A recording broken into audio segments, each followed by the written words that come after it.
Terus soal penentuan jumlah informan.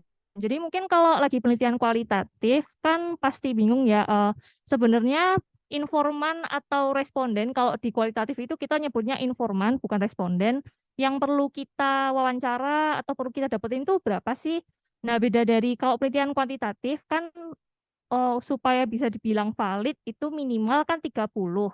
Kalau di penelitian kualitatif itu kalau kalian udah ngewawancara 5 orang atau bahkan 3 orang aja itu udah bisa dibilang valid asalkan dua asas ini terpenuhi. Jadi ada dua asas di penelitian kualitatif. Yang pertama asas ketercukupan data. Jadi maksudnya kalau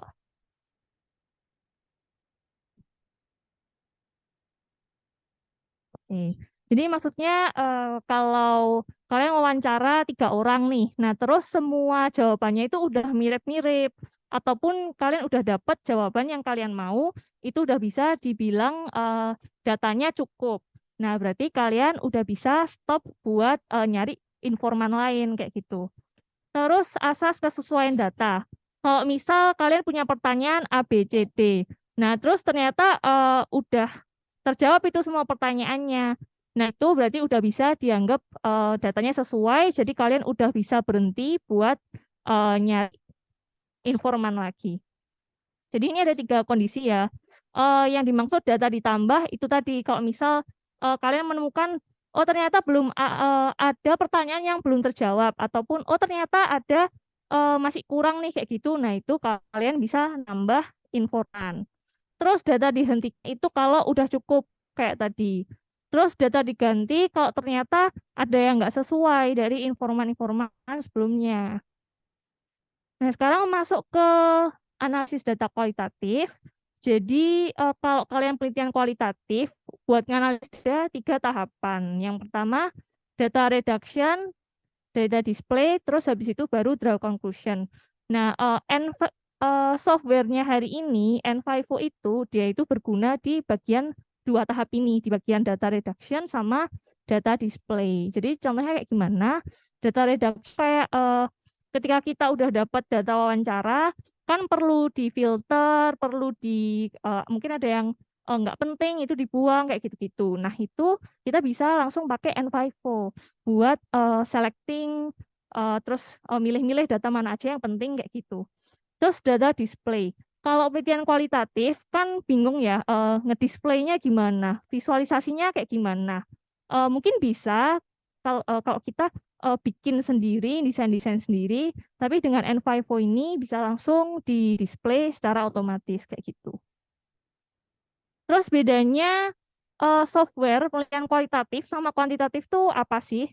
Jadi kalau software penelitian kualitatif itu kita input datanya, tapi juga kita sendiri yang ngolah dan memproses sesuai kebutuhan kita.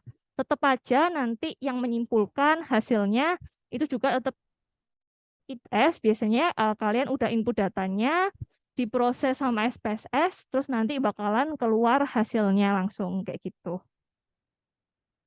Terus kenapa kok pakai software kualitatif? Memangnya nggak bisa tak? Misalnya aku males Mbak kalau pakai aku langsung aja lah kan ini kualitatif. Nah itu tetap bisa karena sebelum ini pun ada kucing masuk. Sebelum ini pun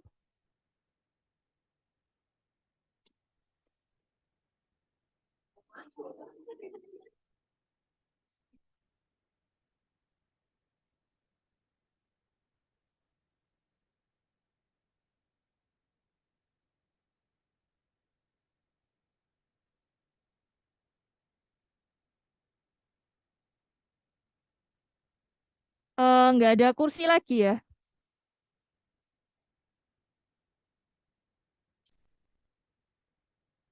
Ya nggak apa-apa duduk di bawah sini kalau mau.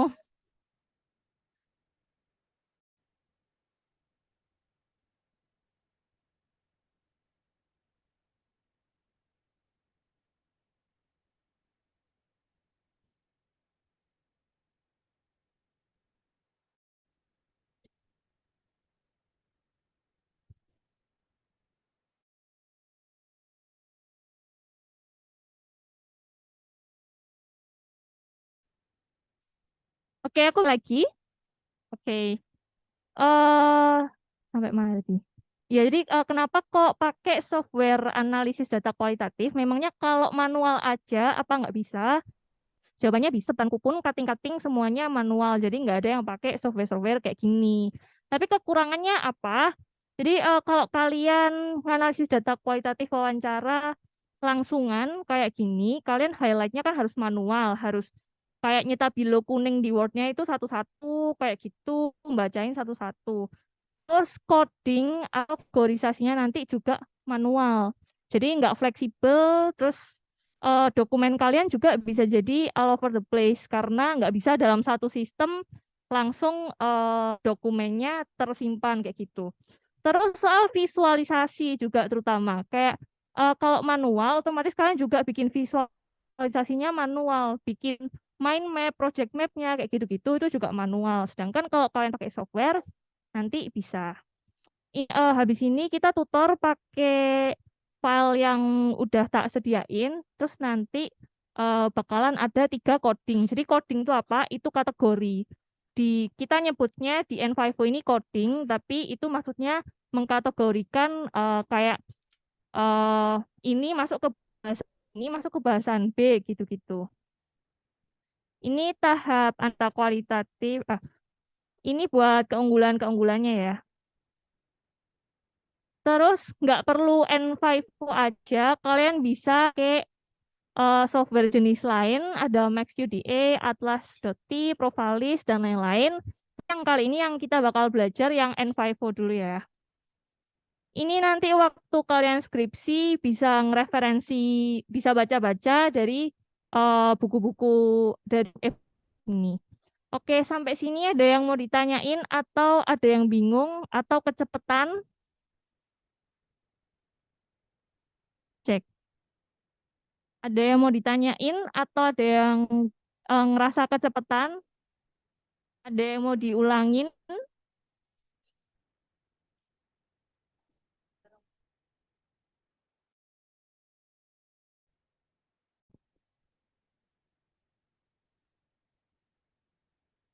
Nggak ada pertanyaan? Aman ya sampai sekarang? eh Buat yang baru datang, ditunggu ya kursinya.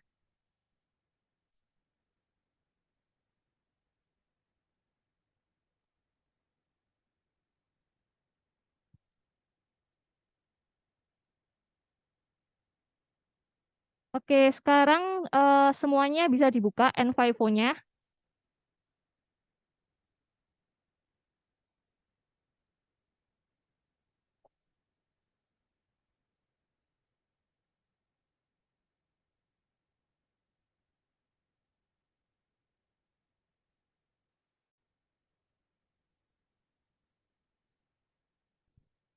Udah dibuka semua N5O-nya?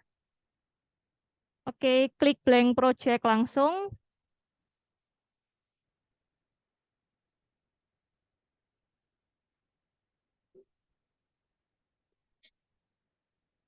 Terus klik OK.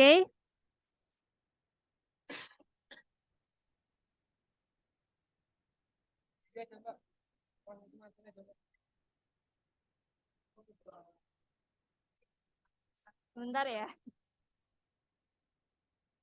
Dia pindah kelas ya. Maksudnya separuh kelas ya. Oke. Cuma kok separuh kelas. Maksudnya dipisah mereka ya. Apa yang jaga sana guys? Oh, kowe tidone pindah sana. Kowe opo?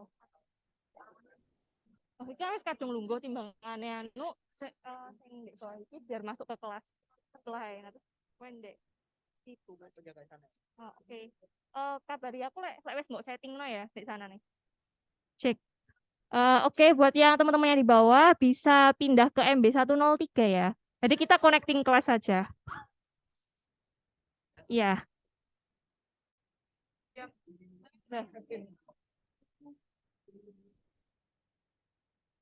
oh gitu. Tapi beneran nggak apa? 20. Kayaknya iya sih. Dua ke 46 gitu. Iya. 20 kursi bisa nggak, Pak?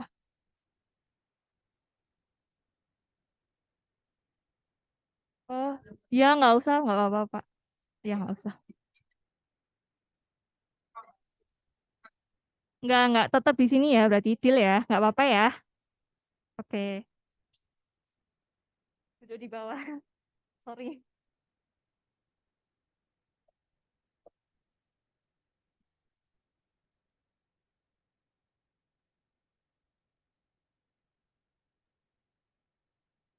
Ya, record, record. Tes. Oke, buat yang baru datang, N5O-nya bisa dibuka dulu. Sudah semua? Oh, nggak bisa. Oke, yang nggak bisa, nggak apa-apa. Record. Ya, kalau udah, eh eh, kalau udah, klik create, terus klik dokumen, terus namain, tolong dong suaranya. Ya.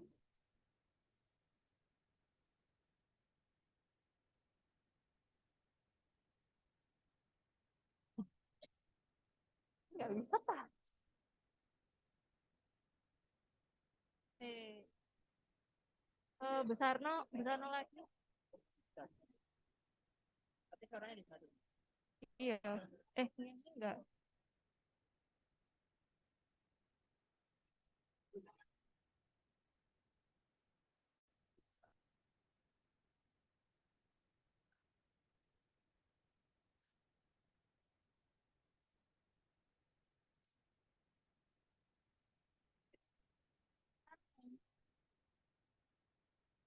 Layar. Klik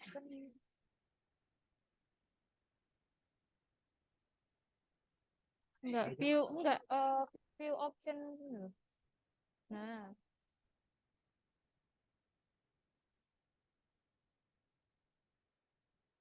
tuh. 200 lah.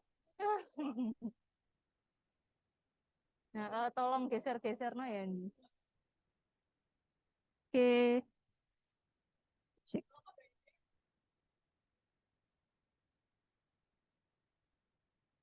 N5O 12 plus kan? Oh, N5O biasa ya, N5O 12 Pro. Yang biru. Nggak apa. Nanti harusnya sama aja. Cuman beda di anunya aja kok. Di fiturnya. Tak ulangin lagi ya buat yang teman-teman yang baru datang. Jadi kalau udah dibuka kayak gini, klik blank project, terus dinamain bebas, format pen 3 gitu aja. Terus di oke. Kalau udah nanti kan tampilannya kayak gini. Kalau kecepatan bilang ya. Oh, kecepatan. Ya, udah sampai sini.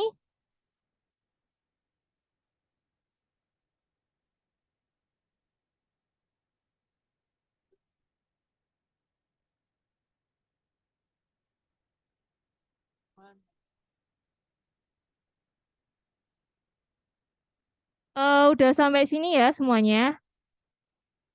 Kalau udah, klik create, klik dokumen, namain aja informan 1. Kalau udah, klik OK. Nggak usah diisi dulu.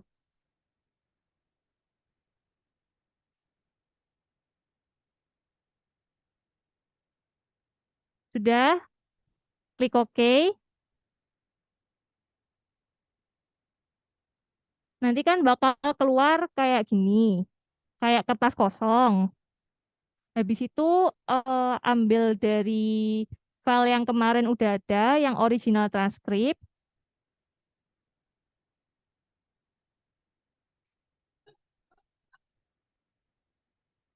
Ini file Word yang kemarin yang ada di Notion.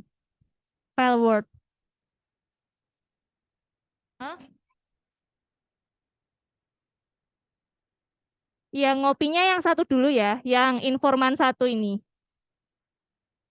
Di kopi,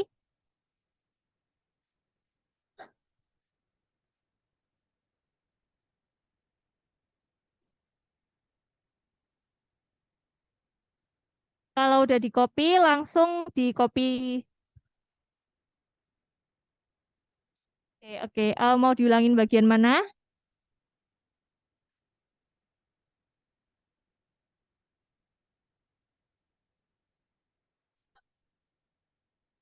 Ya, yang original ya.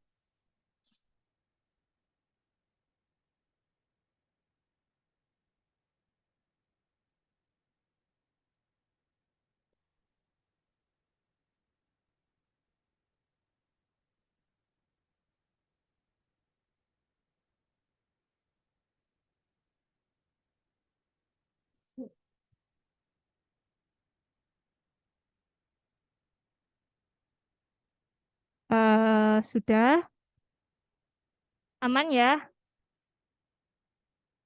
Aman semua ya? Di kopi kayak gini jadinya nanti tampilannya. Kalau udah sama, bikin lagi sampai informan 3. Caranya sama kayak tadi, klik create, klik dokumen, terus tulis saja informan 2.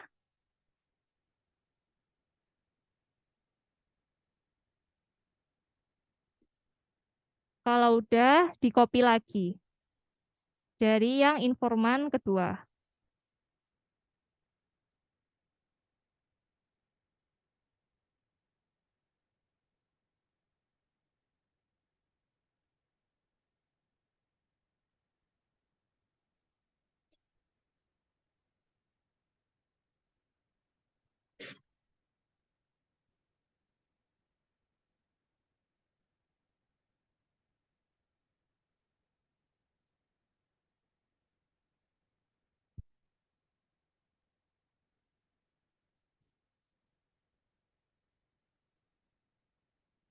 Kalau udah selesai sampai informan 3, bilang ya.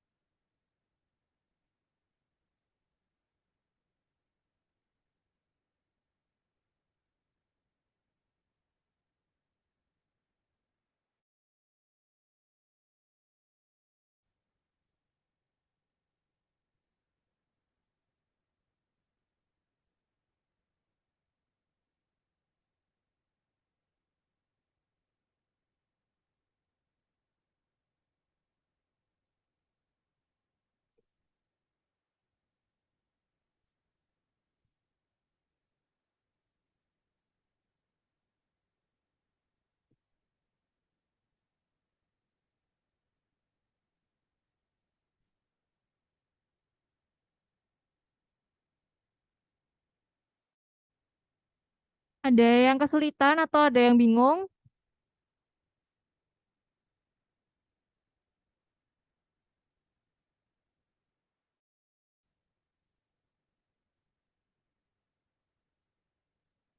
Yes.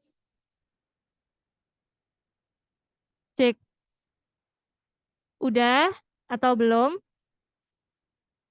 Oke.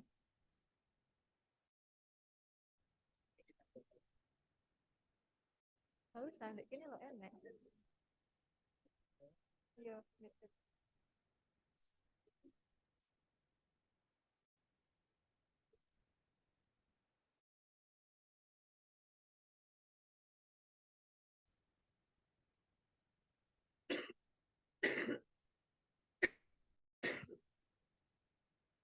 Kak, banget tuh ya, Kak.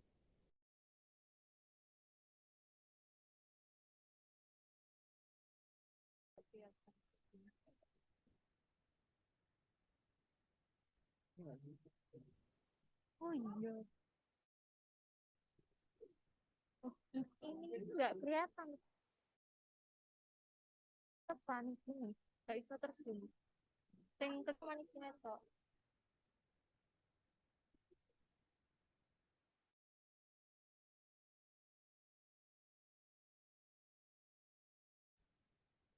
Cek. Oh,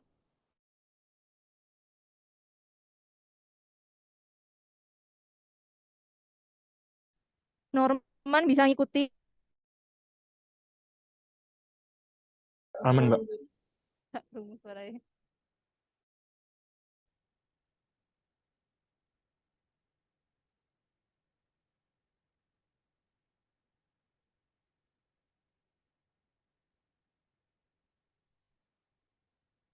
Oke,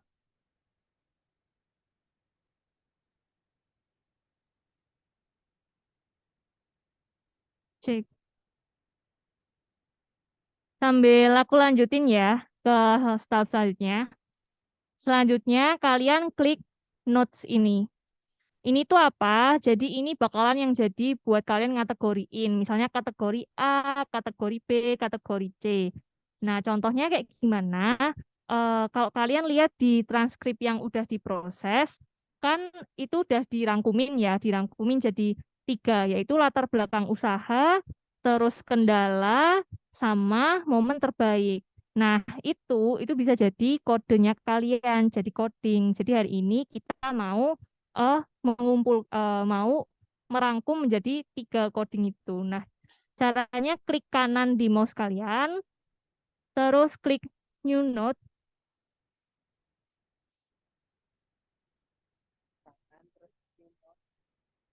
klik kanan, terus new note yang paling atas sendiri menunya.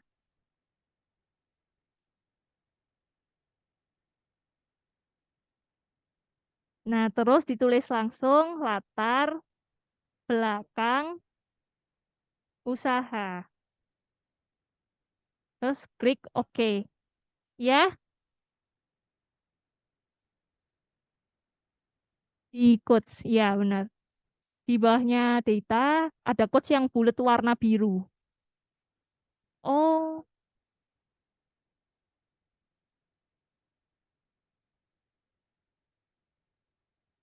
sama aja quotes tuh. Terus ada notes di bawahnya NODS.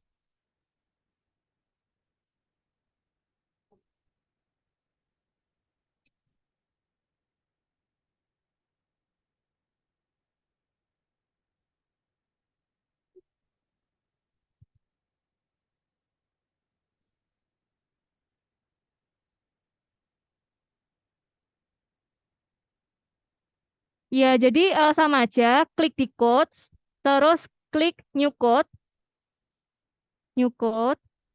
terus dinamain latar belakang usaha. Belakang usaha.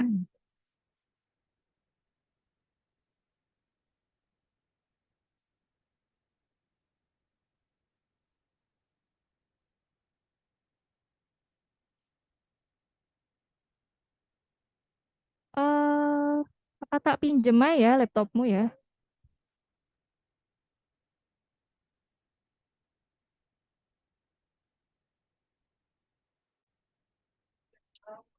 Oh, file-filenya udah ada di sini.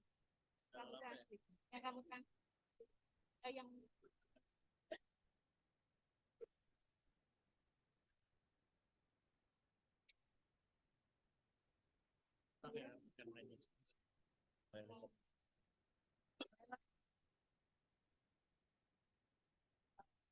cek. Terus bikin tiga kode ya. Kode kedua kendala,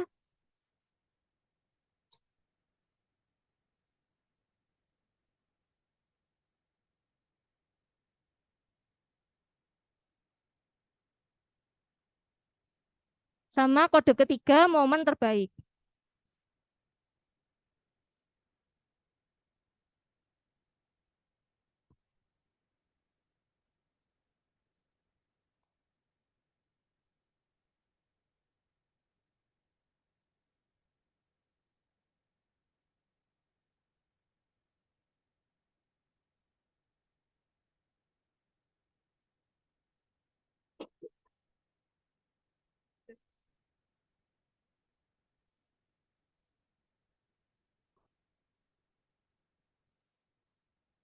Udah, Udah semua ya? 3 kode ya? Kalau udah, balik lagi ke dokumen kalian yang kayak informan 1, 2, 3 ini. Terus misalnya, kan kalian baca ini dimulai dari tahun 2012, usaha kopi dan sempat ekspor, tapi bukan kopi yang sudah di roasting, melainkan yang masih green beans. Nah, ini kan menandakan kalau ini itu merupakan latar belakang usaha dari informan pertama. Nah, itu di blog tulisannya kayak gini, di blog dulu tulisannya.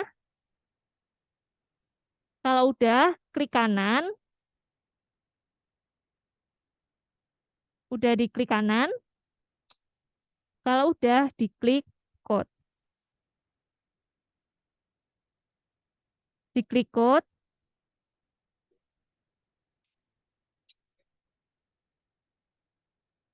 Oke, aku ulangin ya.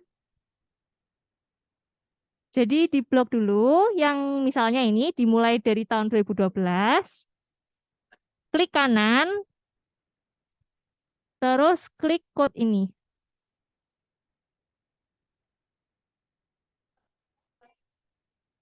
Ya, klik paling atas code selection itu.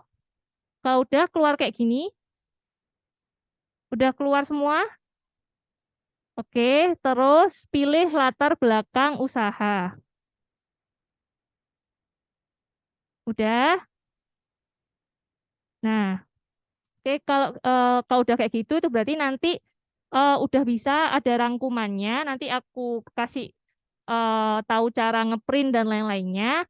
Terus dilanjutin aja. Misal ini bagian cuman ya gitu. Saya orangnya kadang bosen kalau udah nggak ada tantangan atau usaha mulai. Ini sama kayak tadi di code ke yang bagian kendala.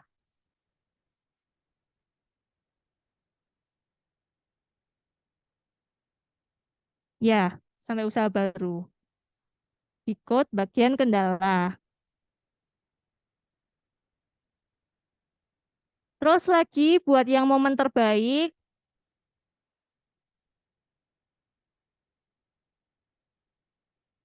ini di bagian ini aja yang alhamdulillah sudah masuk ke minimarket dan jadi distributornya ini di code ke momen terbaik.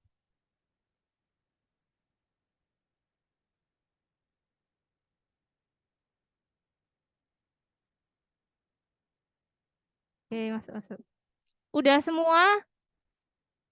Oke, sekarang ke informan 2. Sama kayak tadi bakal kita coding. Yang kalimat pertama di coding ke latar belakang langsung.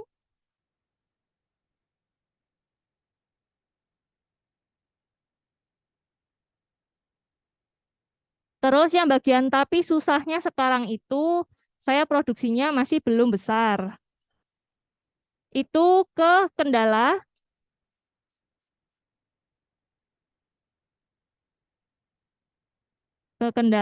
udah. Terus dianggap misalnya yang ini momen terbaiknya dia belum bilang gitu ya. Jadi di skip aja langsung ke informan ketiga. Ke informan ketiga di bagian dulu usaha saya dimulai tahun 2004 sampai memberanikan diri untuk masuk ke situ. Di kode masuk ke latar belakang usaha.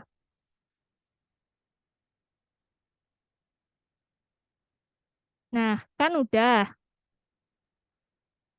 Terus cara ngelihat rangkuman kita gimana? Langsung aja di daftar kodenya ini, diklik latar belakang usaha,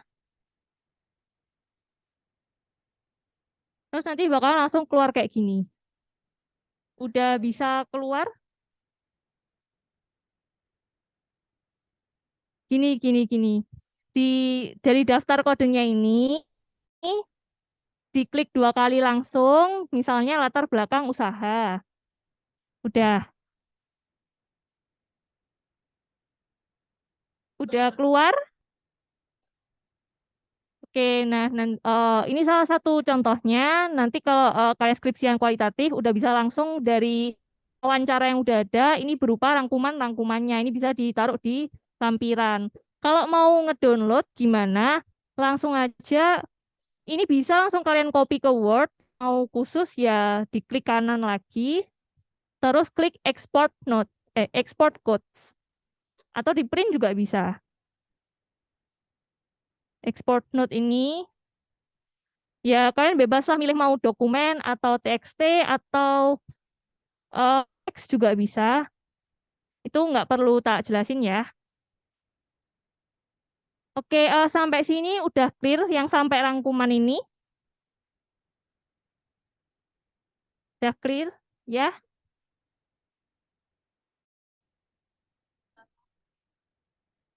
Oh, enggak. Buat sampai sekarang nggak perlu dipahami ya, buat kebutuhannya. Oke, sekarang aku mau tunjukin cara bikin visualisasinya. eh oke. Oh, oke. Walah, oke. Next, klik Explore. Ada menu Explore nggak di sana? Klik Explore, terus klik Project Map.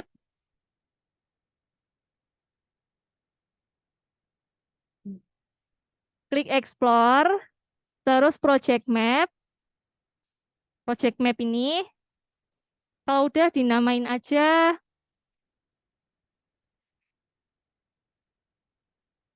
Bebas sih, mau kalian namain apa aja.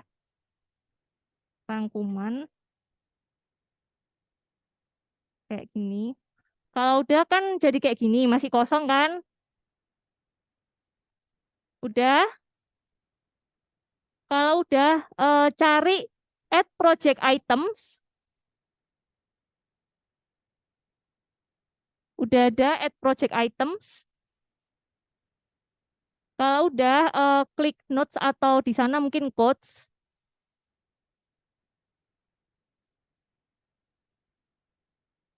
Udah. Diklik semua, kendala, latar belakang, momen terbaik. Dicentang semua, kayak gini.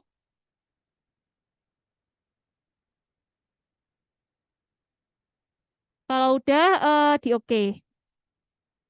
Terus, di blok semuanya ini.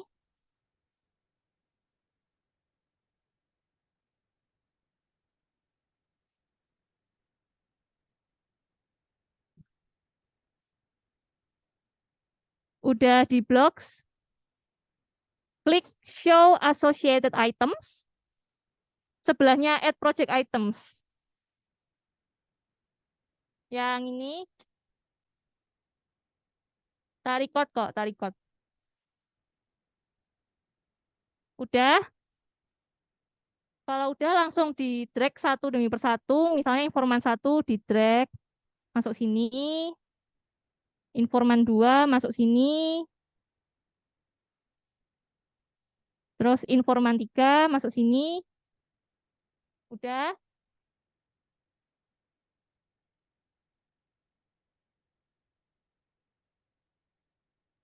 Aman. Nah, buat ngerapiin kalau di punya kalian ada yang gini-gini, yang bentuk-bentuk kayak ada biang lala gini-gini, itu diklik aja. Nah, jadi rapi kayak gini. Ini versi ini yang simple. Nah, ini kalian cara menginterpretasikannya gimana kalau buat kualitatif. Ini juga bisa kalian pakai buat ngeargumen nanti buat soal validitas. Kan tadi aku udah mention kalau misalnya kalian wawancara 3 orang, terus ternyata datanya udah cukup semua, itu berarti udah bisa diberhentikan gitu-gitu kan. Nah, kalau kalian lihat di sini tentang momen terbaik itu cuman dapat dari informan ini aja. Nah, berarti artinya apa? Berarti kalian masih butuh nambah informan lain. Tapi nanti beda cerita kalau eh, semuanya ini dari node-nodenya ini kayak latar belakang usaha kan udah dapat dari 3 informan. Nah, itu berarti data yang ini udah cukup. Nah, kayak gitu nanti buat menginterpretasikannya. Paham atau enggak mungkin? Oke. Mungkin dari aku sampai sini aja yang simple dulu. Mungkin buat tambahan aku kasih contoh lagi.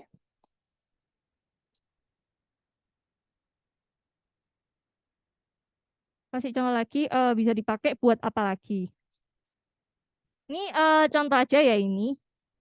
Jadi ini aku mencoba mencari tahu soal preferensi platform media sosialnya dari orang-orang. Totalnya ada 7 informan. Nah, ternyata yang, aduh nggak kelihatan. Ternyata yang Ternyata yang Instagram ada 7 informan semuanya nyebutin kalau mereka preferensi dari Instagram. Nah, berarti ini yang paling valid. Artinya yang paling valid itu platformnya yang paling dipreferensi itu Instagram.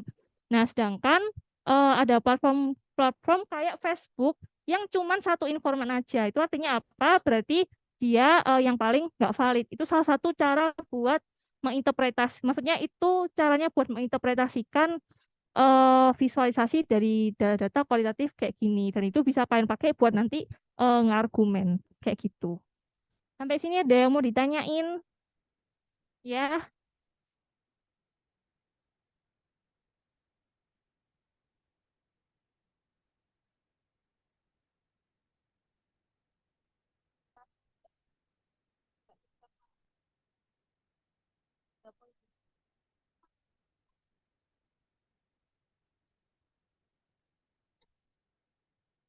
ya aku bingung, sorry aku bingung.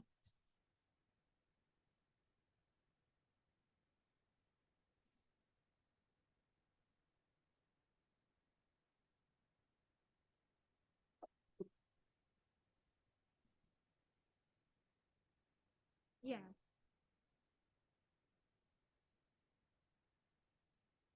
iya, iya benar. Jadi tadi aku juga udah mention N5O ini cuman membantu dari visualisasi, terus mempermudah kita aja, tapi tetap pada akhirnya yang bakalan menghasilkan kayak gini-gini itu dari kita sendiri, dari perspektif kita sendiri. Karena memang kalau penelitian kualitatif itu lebih subjektif daripada penelitian yang kuantitatif kayak gitu. Mungkin ada pertanyaan lagi sebelum pindah ke SPSS.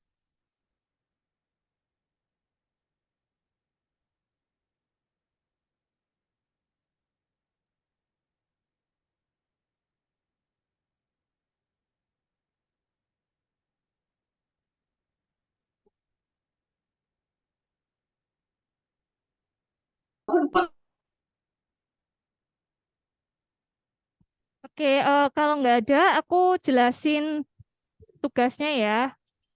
Tenang aja, tugasnya simple dan yang dikasih tugas cuman ini aja. Nanti SPSS-nya nggak usah ya, Mas Andi.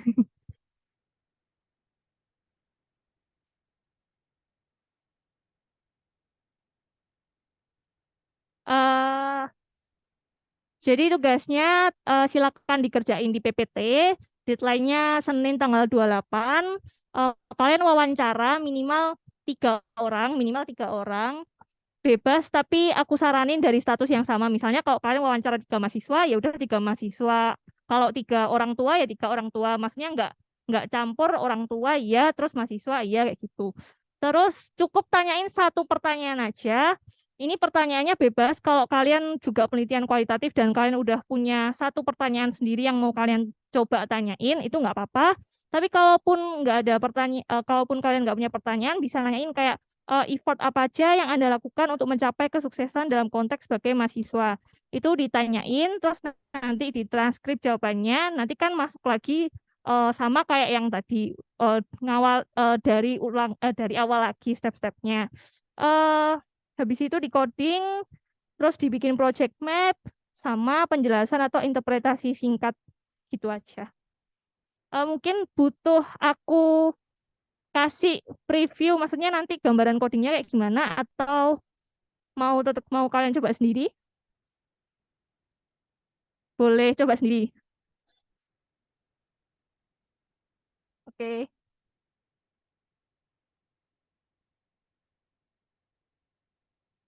Iya, pertanyaannya boleh bebas, tapi kalaupun kalian ngerasa nggak punya pertanyaan, nggak apa-apa kalau pakai pertanyaanku ini.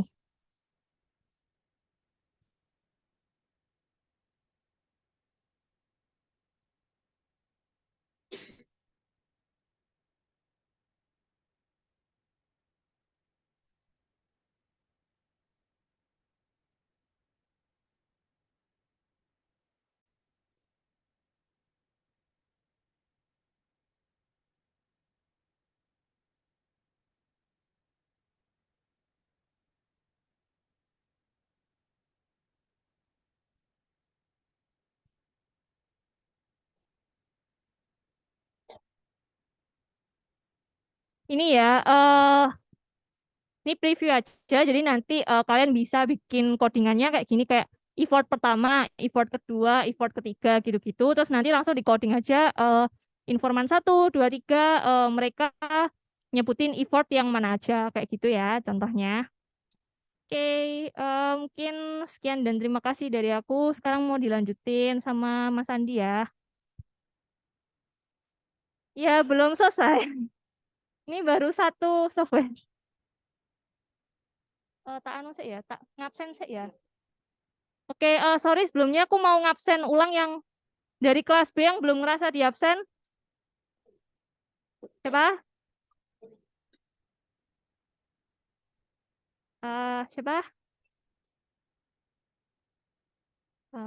Kak Dewi.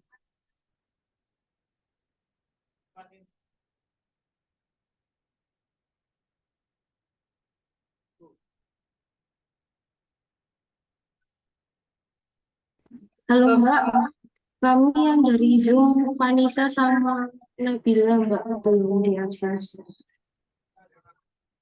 Siapa? Leonardus. Siapa? Nabila dan Vanessa.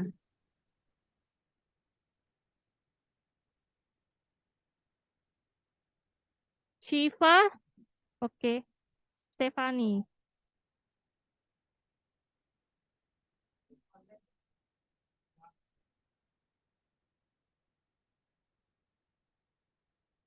Cynthia Nur.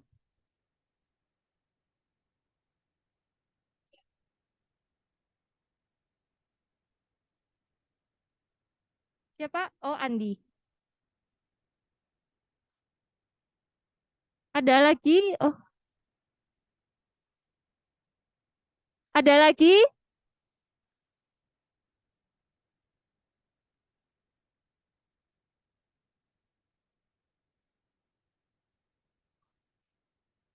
Ada siapa? Oh, Aditya. Oke, ada lagi Nabila Vanisa.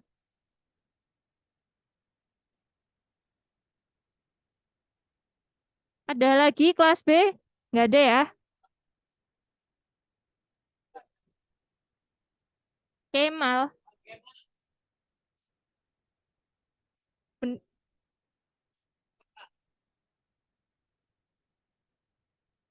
Kemal nggak ada?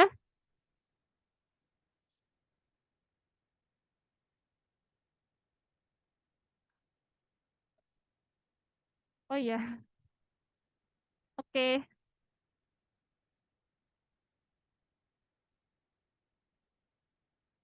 Wes. Ya, oh, belum tahu.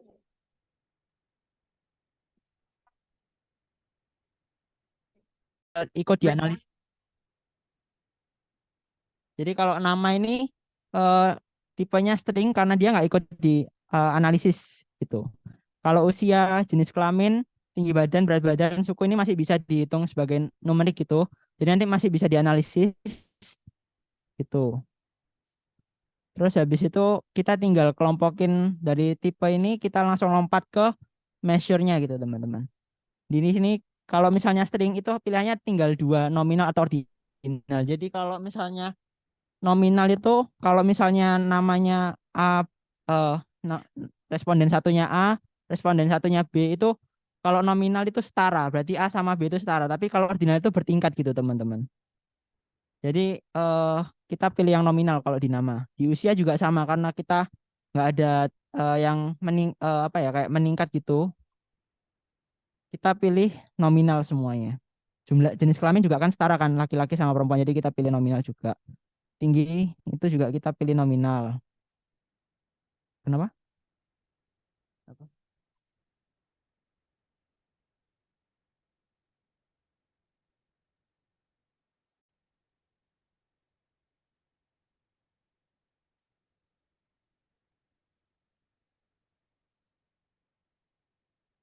Bisa. Kalau mau nambahin baris nanti bisa dipencet di sini, terus di edit ini, terus insert variabel gitu aja. Nah, itu jadi variabel baru gitu. Gitu. Iya. Iya, Itu dipilih nominal soalnya kalau misalnya oh ya, untuk tadi yang pilih nominal atau ordinal, kenapa di tinggi badan atau berat badan itu kita pilih tetap nominal? Itu karena kalau misalnya kita kita milih ordinal nanti ada poin khususnya gitu, kayak nanti kalau misalnya tinggi badan misalnya 160 poinnya 1, terus kalau 170 poinnya 2 gitu, jadi bertingkat. Tapi di sini kita pengennya dianggap setara gitu, meskipun 160 170 itu datanya sama gitu, nggak ada poin-poin tertentunya kayak gitu teman-teman. Untuk align terus roll ini nggak perlu diisi juga, udah dibiarin aja. Missing juga sama. Nah ini label ini bisa dikasih keterangan kalau misalnya teman-teman karena kalau ditulis di sini panjang gitu ya, tinggi badan gitu nggak bisa, dia nggak bisa pakai apa ya, nggak bisa pakai spasi. Ini dia nggak mau karena nanti jadi ilegal karakter gitu. Jadi kita tulisnya di labelnya gitu. Ya, tadi ada yang tanya ya, gimana? Di sini kita tulis tinggi badan gitu.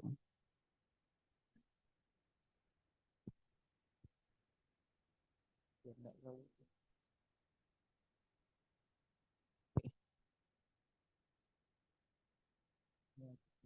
Jadi nulisnya di bagian labelnya ya teman-teman gitu. Terus kalau misalnya kayak ada pengkelongan nih jenis kelamin kan, itu kita dimasukin di value-nya ya. Jadi value ini ada datanya gitu.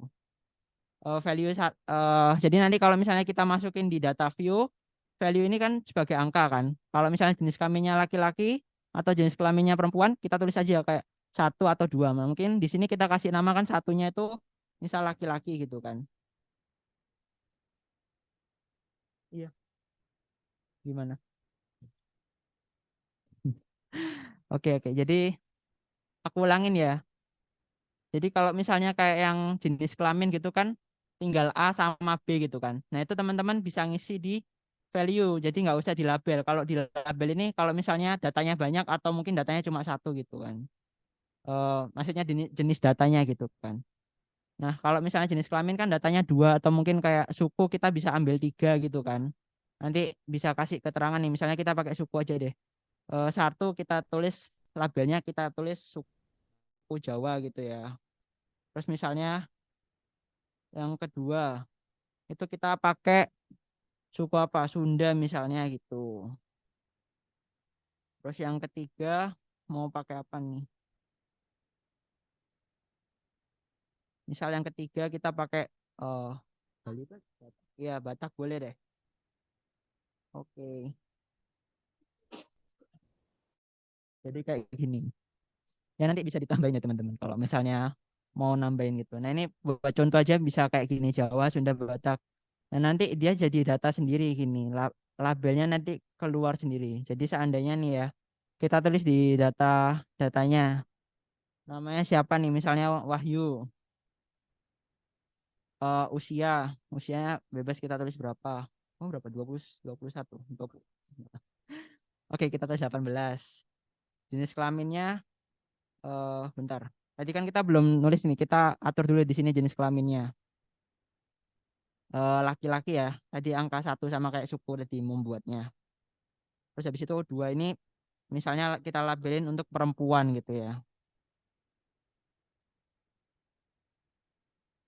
Nah, nanti di data view ini teman-teman nggak perlu nulis apa namanya? Nggak perlu nulis laki-laki gitu, nggak perlu. Jadi teman-teman tulis 1 gitu, nanti hitungannya jadi laki-laki gitu. Nanti di apa ya? Di hasil analisisnya kayak gitu. Jadi tergolong sebagai laki-laki gitu. Hmm.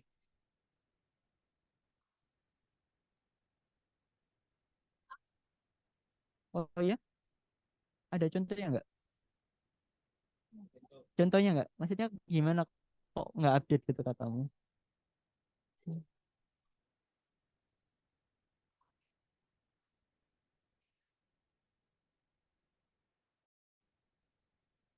Oh, mungkin di refresh aja. Ini tadi pas di sini kan tadi eh Jeta kan minta ini kan ngasih variabel tadi kan. Nah itu keluar variabelnya di sini.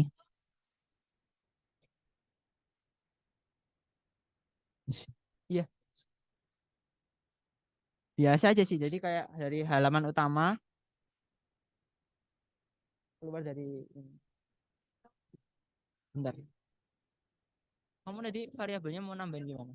Enggak, tadi kan namanya tuh kayak pencet kan mas, ini tuh measure-nya tuh kepencet jadi scale gitu, terus aku yaudah tak hapus terus tak ganti apa tak ganti pakai ini baru, harusnya kan anu. Enggak, harusnya nominal. Kalau nama sih masuk nominal aja. Enggak, masuknya ke scale. Sorry.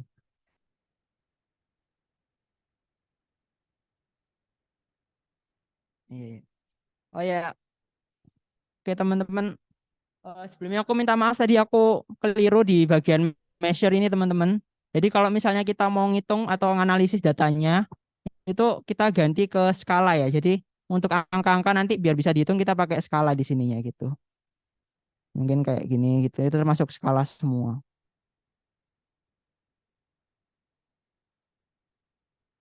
Kita tadi kayak misalnya kenapa suku itu termasuk skala gitu? Karena dia di sini kita kasih value gitu. Ada poin satu nilainya itu Jawa itu sebagai angka satu. Terus misalnya Sunda tadi sebagai angka dua kayak gitu teman-teman.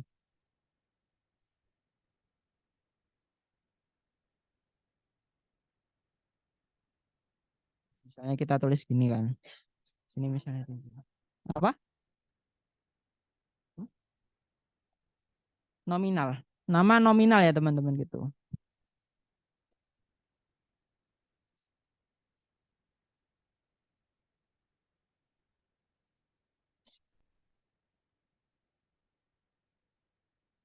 Jadi dari nama measure ini kira-kira dari sini ada pertanyaan nggak teman-teman? Mungkin untuk kok nggak mau diisi?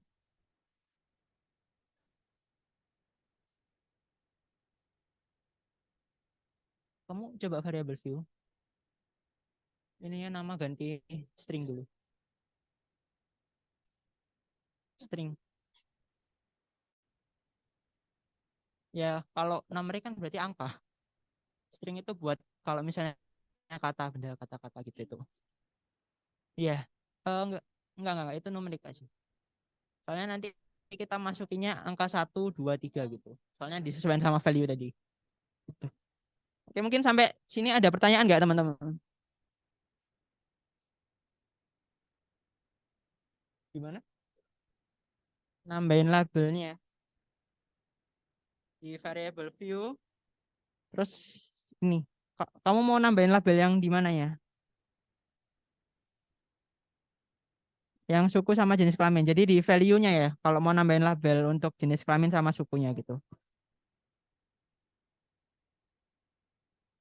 Soalnya kalau tinggi badan kita nggak perlu ngelompokin gitu. Kita tulis datanya langsung. Jadi misalnya tinggi badannya 170, ya kita tulis 170. Nggak perlu kita kelompokin ini 1, 2, 3 gitu. Nah, kenapa kalau yang jenis kelamin sama suku kita gitu? Karena kita udah ada kelompoknya kayak gitu. Nggak apa-apa, wis. Hmm, iya nggak apa-apa. Hmm. Kenapa?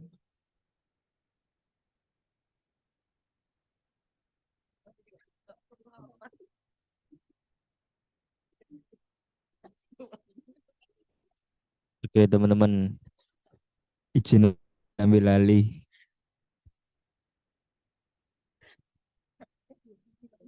Jangan di.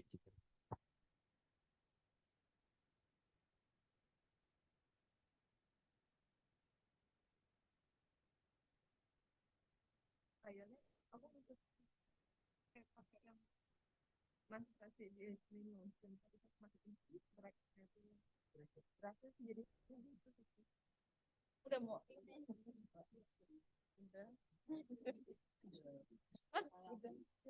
udah belum tengahnya. Harusnya kan kalau misalnya data itu kan di sini ada Coba view.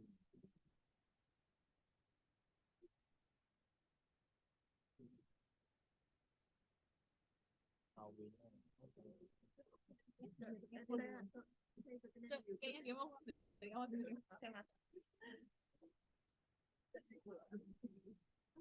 Oke teman-teman, mungkin dari sini ada yang tanya lagi nggak?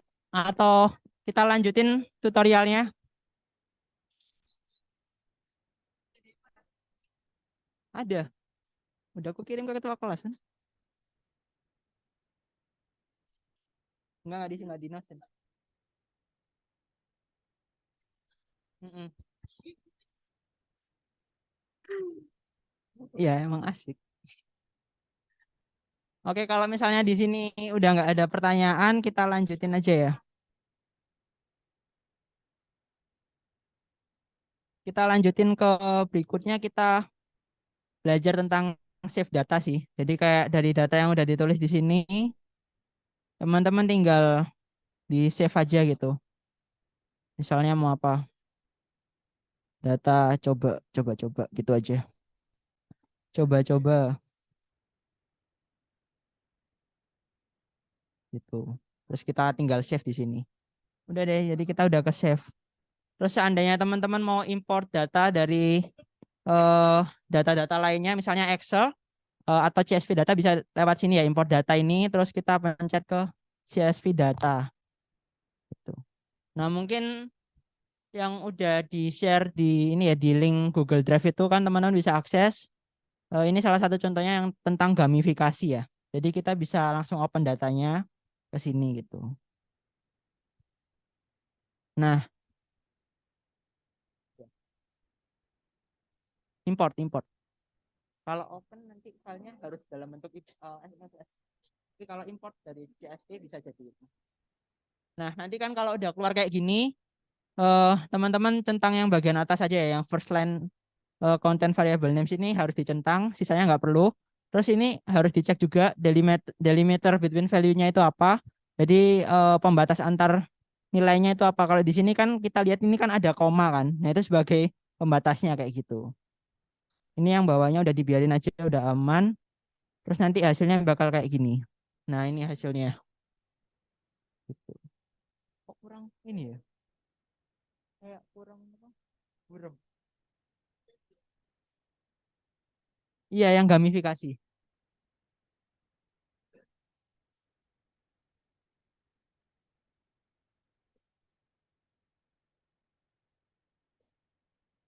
Iya. Berarti aku gimana? Top share tuh.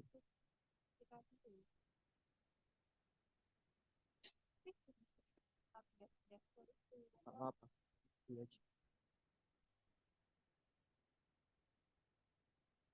Nggak ngaruhin. Ya udah kita pakai yang ini aja deh. Kayaknya ini ya, fokusnya.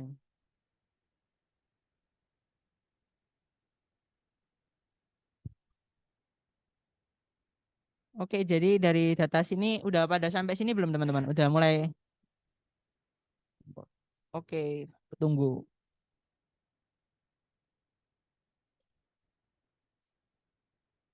Ini data dari penelitiannya Mas Bobi. Iya, jadi kan ini data-data dari kuesionernya Mas Bobi gitu, terus beliau bikin dalam bentuk CSV, terus nanti dari CSV ini bisa di model di SPSS kayak gitu. Nah, ini kan kayak contohnya beliau ini kan dari kuesioner, jadi ada tanggalnya, terus apa namanya, ada jamnya pengisiannya kapan kayak gitu. Ini tentang gamifikasi penelitiannya, di mana dia butuh kayak ada rata-rata uang saku, terus habis itu ada apa ini? Ini pendidikan terakhir kayak gitu, kayak data-data yang berhubungan sama Gojek sih sebenarnya. Gitu. Oke. Jadi kalau misalnya apa namanya? eh Tadi kan ini kalau misalnya di kuesioner itu kan dalam bentuk pertanyaan kan teman-teman gitu. Tapi kalau misalnya udah masuk sini, udah masuk SPSS, dia nggak bisa kepisah-pisah. Jadi kayak gini, ikut berpartisipasi dalam kegiatan eh kegiatan atau kenal atau mission di Gojek gitu kan. Nah ini semuanya nyambung, jadi nggak bisa kepisah-pisah gitu teman-teman. Contohnya gini. Hmm. Jadi kalau memang mau yang tadi, kalau mau lebih rapi, jadi di sini nama ini tinggal kasih inisial, baru di label atau di value-nya baru dikasih tulisan tadi gitu. Oke, mungkin sampai sini ada pertanyaan nggak?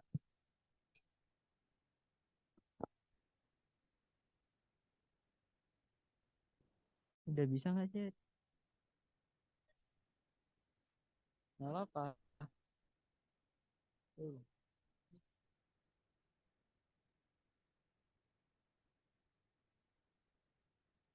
Hmm. Kita import dari CSV dulu ya. Jadi nanti data tutorial itu yang berikutnya aja. Kita yang gamifikasi dulu ya teman-teman. Jadi import dari CSV ini kayak modelannya kalau teman-teman download dari kuesioner di Google Form gitu kan bisa beberapa bentuk. Nah itu salah satunya CSV. Nah ini dari downloadan CSV Google Form itu kita bisa langsung masukin ke SPSS kayak gitu.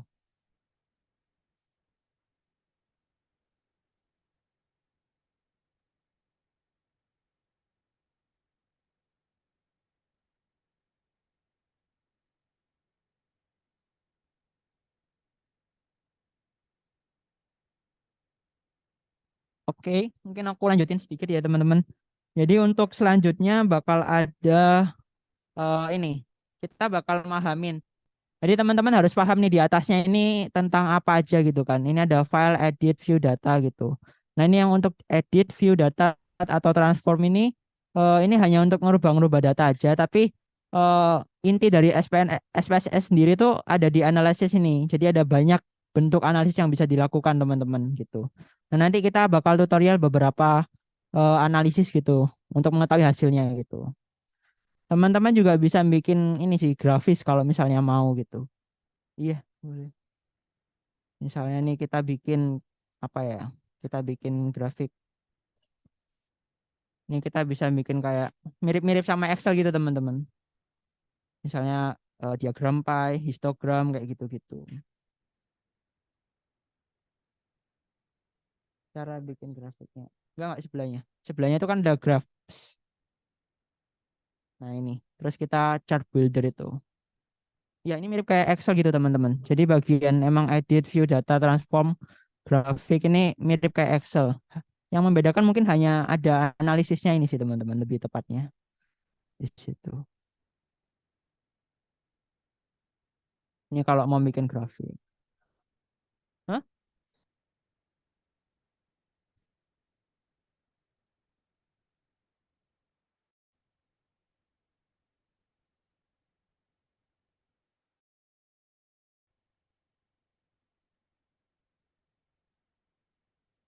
Oke, oke, kita lanjutin ya teman-teman. Apa? Oke, selanjutnya kita bakal bahas tentang ini, analisis statistiknya. Jadi ada beberapa analisis statistik. Yang pertama mungkin yang bisa kita pelajarin dari sini ada analisis deskriptif ya teman-teman. Nah, mungkin aku zoom. Oke. Jadi analisis deskriptif sendiri tujuannya itu memberikan deskripsi atau gambaran umum mengenai subjek penelitian berdasarkan data variabel yang diperoleh dari kelompok subjek tertentu. Nah, ini ada beberapa catatan. Yang pertama, analisis deskriptif bekerja dengan menggambarkan distribusi data.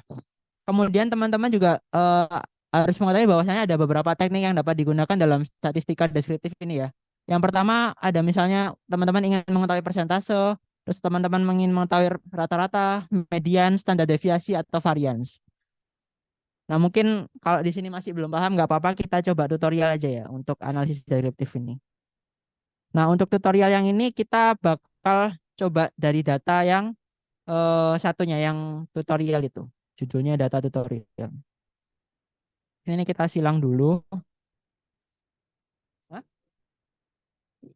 Iya, mungkin kita sambil tutorial di sini.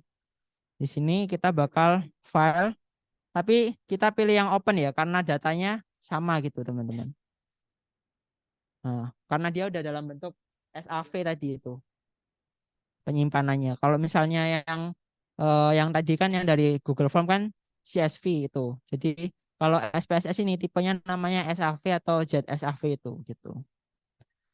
Nah, kita buka di sini.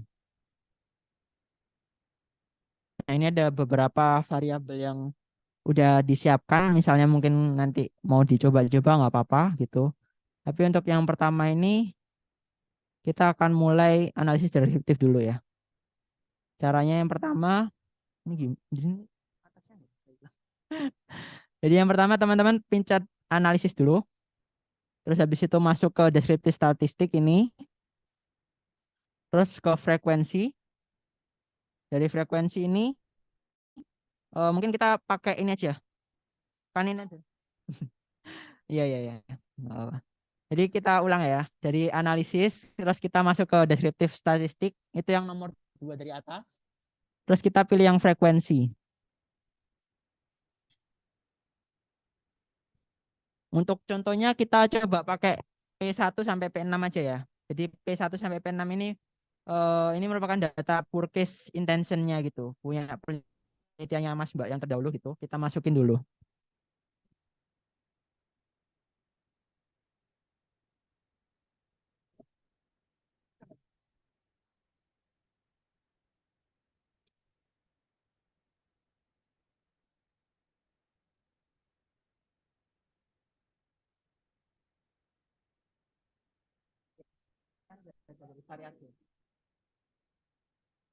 Oh iya, ada.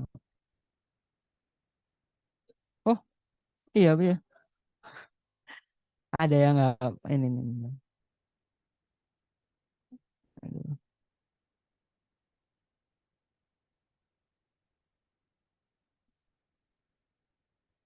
Udah aku uploadin. Jadi data tutorial yang ini ya teman-teman. Mungkin tadi ada yang ketekan nggak apa-apa terus gitu.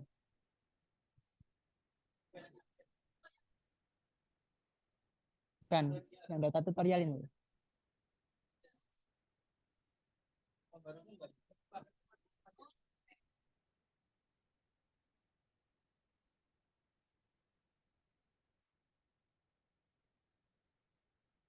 Kita udah ganti. Ini tutorial yang kedua.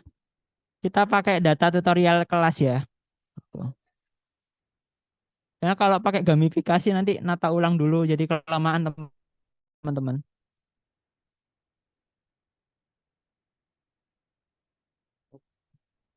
Link apa? Di drive tadi ada.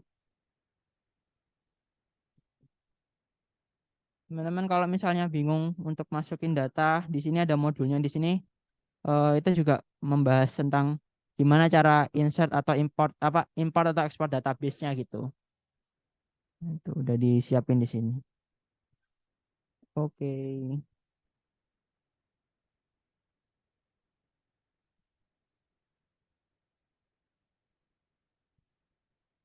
Mm-mm. Kita ke open kalau SAV karena udah ada kan. Jadi nggak perlu diimport. Open terus data tadi.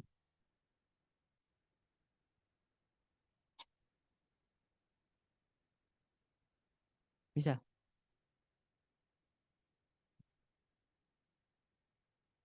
Mm-mm. Ke analyze, terus ke ke ini dulu, analyze, deskriptif statistik, baru ini. Oke. Oke teman-teman kita lanjutin ya dari frekuensi tadi. Kan kita udah ini ada kumpulan dari variabel yang kita punya.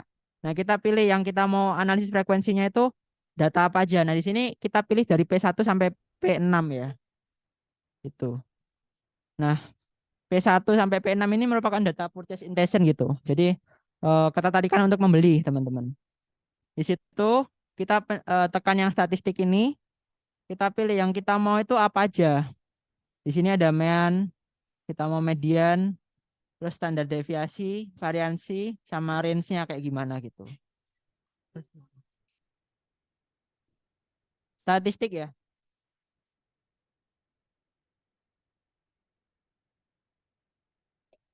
Sebelah kanan atas. Kamu udah sampai sini belum?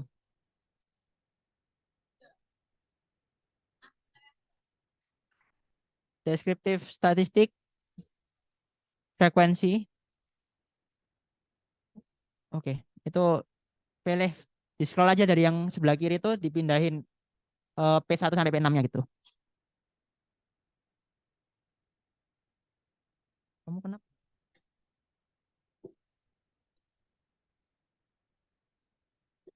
Udah aman?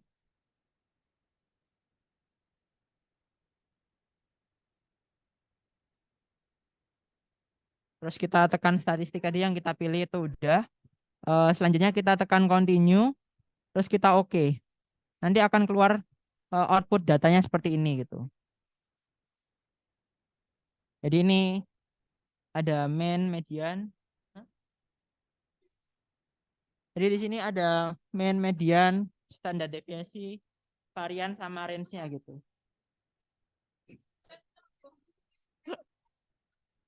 Di statistik yang sebelah kanan atas itu tekan yang kamu mau cek, misalnya mean, median, terus ada standar deviasi, varian sama range gitu. Itu yang kalau misalnya kamu mau tahu yang lain juga boleh gitu. Tinggal diituin. Terus continue, terus oke, yang bagian bawah.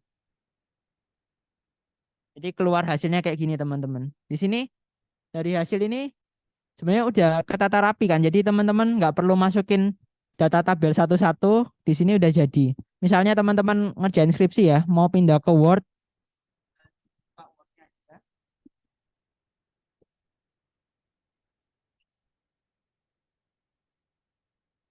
Copy data. Kita lihat yang outputnya. Terus kita tekan ini, kita Ctrl C, kita copy, terus kita tinggal paste. Nah, hasilnya keluar di sini gitu teman-teman. Nanti teman-teman tinggal ngerapiin aja di skripsi teman-teman kalau misalnya mau pakai SPSS. Datanya udah kelihatan rapi gitu di Word kayak gitu. Nah, ini N valid atau missing ini menunjukkan datanya itu valid atau datanya miss gitu. Kayak salah atau enggak gitu. Nah, dari 240 data yang terkumpul ternyata valid semua gitu teman-teman di sini. Kayak gitu. Di sini juga ada frekuensi tabel berdasarkan hasilnya ya. Jadi misalnya hasilnya kelompoknya 1, 2, 3, 4, 5 itu berapa frekuensinya, terus presentasinya berapa kayak gitu. Mungkin untuk yang analisis deskriptif kayak gini dulu. Kira-kira ada pertanyaan nggak sampai sini teman-teman?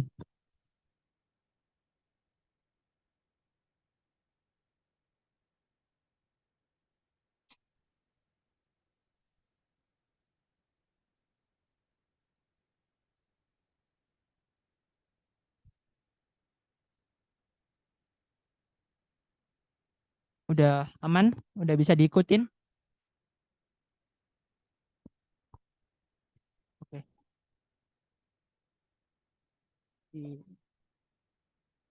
Ya, kontrol.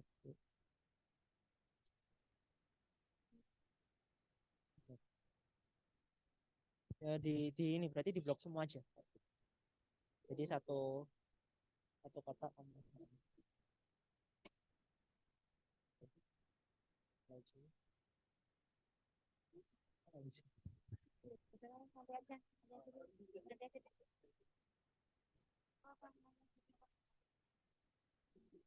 Oke. Ya, kalau memang nggak ada pertanyaan lagi, kita lanjut ke yang berikutnya ya teman-teman. Ini masih ada 7, kita baru di nomor 3. Ya, sedikit lagi lah. Selanjutnya ada analisis cross tab atau tabulasi silang teman-teman. Jadi tabulasi silang sendiri itu sebenarnya apa sih? Jadi cross tab atau tabulasi silang ini merupakan metode analisis yang digunakan untuk menguji korelasi antara variabel dalam tabel kontingensi sehingga diketahui apakah proporsi dari dua peubah terjadi karena kebutuhan atau karena adanya asosiasi. Ini ribet penjelasannya. Jadi kita intinya kalau tabulasi silang itu ada yang di tabel itu yang di X sama Y gitu aja untuk keterangannya. Ya kita coba aja ya kalau misalnya nggak paham. Ya, kalau dari penjelasan emang agak ribet, tapi kalau kita coba kemungkinan kita paham sih harusnya. Jadi kita balik ke SPSS lagi, kita analyze lagi, terus kita pilih deskriptif statistik lagi, tapi kali ini kita pilih yang cross tab. Nah, dari cross tab ini kita pilih kita mau yang mana gitu. Mau hubungan apa? Misalnya nih, aku mau antara hubungannya jumlah jenis kelamin sama misalnya anggaran. Itu kayak apa sih hubungannya gitu. Ini nggak perlu ditentang apa-apa, udah tinggal di oke aja. Nah, ini tabulasinya langsung terlihat di sini teman-teman. Jadi kalau misalnya dia anggarannya kesehariannya kurang dari 199.000 itu hanya 5 orang gitu. Terus anggaran yang 200 sampai 299 itu ada 30 orang gitu. Terus di sini kan ada yang aneh kan. Kalau misalnya di sini kayak ada keterangan angka semua, terus di sini ada angka 5. Ini keluar angka 5 karena di bagian ini kita belum ubah teman-teman di bagian apa namanya variable view. Di sini seharusnya di anggaran itu di value-nya kita tambahin. Nah, di sininya kita nah, di sini kan masih sampai 4 kan. Ternyata ada data kelima. Nah, itu harus ditambahin di sini biar keterangan datanya itu lebih jelas gitu. Kayak gitu sih.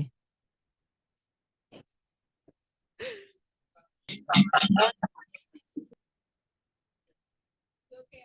Iya, jenis kelamin yang atas, yang bawahnya anggaran. Ya, oke. Udah keluar hasilnya? Udah kan hasilnya kayak gini nggak? Outputnya ya ini. Udah, ini berarti udah jadi hasilnya kan cross tabulasinya kayak gini.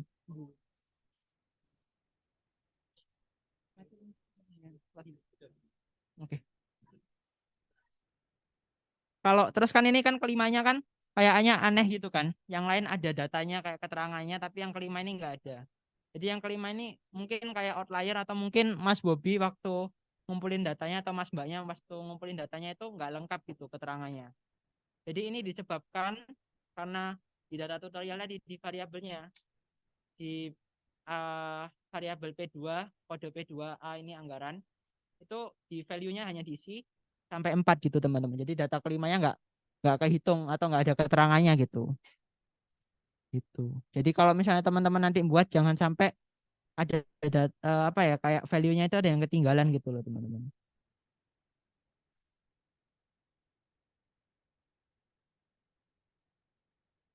Dari outputnya. Ini hasilnya gitu.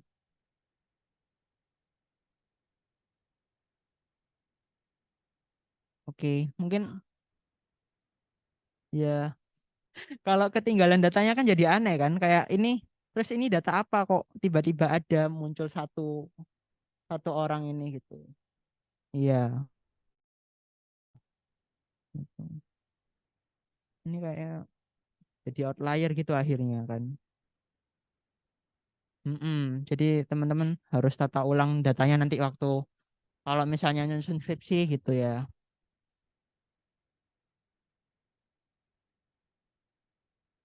Selanjutnya kita, oh mungkin sampai sini ada pertanyaan lagi nggak untuk prosesnya atau aman? Sepertinya aman.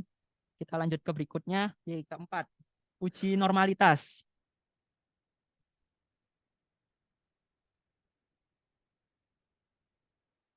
Oke. Jadi analisis uji normalitas ya teman-teman. Uji normalitas itu ada beberapa. Salah satunya itu pakai strategi atau teori skewness dan kurtosis teman-teman. Gitu. Nah, konsep dasar dari uji normalitas skewness kurtosis ini ditujukan untuk mengetahui tingkat kemiringan suatu distribusi data atau tingkat keruncingan distribusi suatu data gitu teman-teman. Jadi misalnya kalau misalnya ditarik kayak grafik gitu, itu seberapa runcing sih? Atau mungkin dia bakal landai gitu lengkungannya gitu. Terus kayak kemiringannya juga berapa derajatnya itu bisa kita kita tahu apakah itu normal tiap belok-belokannya gitu. Kalau misalnya di grafis bisa bayangin nggak? Gitu kan? Bisa. Ya, ini. Kayak kalau misalnya ya di standar deviasi itu kan gambarnya kelihatan gitu. Grafik-grafik itu. Ya. Ya udah kita lanjutin dulu ya. Oke, kita selanjutnya ada dasar pengambilan keputusannya. Nah, kita di sini nggak ini ya, nggak menggunakan grafik tapi lebih menggunakan angka-angkanya. Jadi kita nilai. Kalau misalnya nilai rasio skenes kurtosisnya berada di antara -2 sampai +2, datanya itu dianggap terdistribusi normal. Tapi di luar itu nanti datanya dianggap eh, tidak normal gitu. Gitu teman-teman.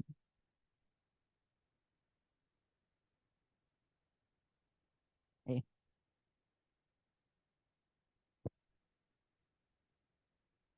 caranya kita balik ke data tutorial, terus kita analyze. Aduh.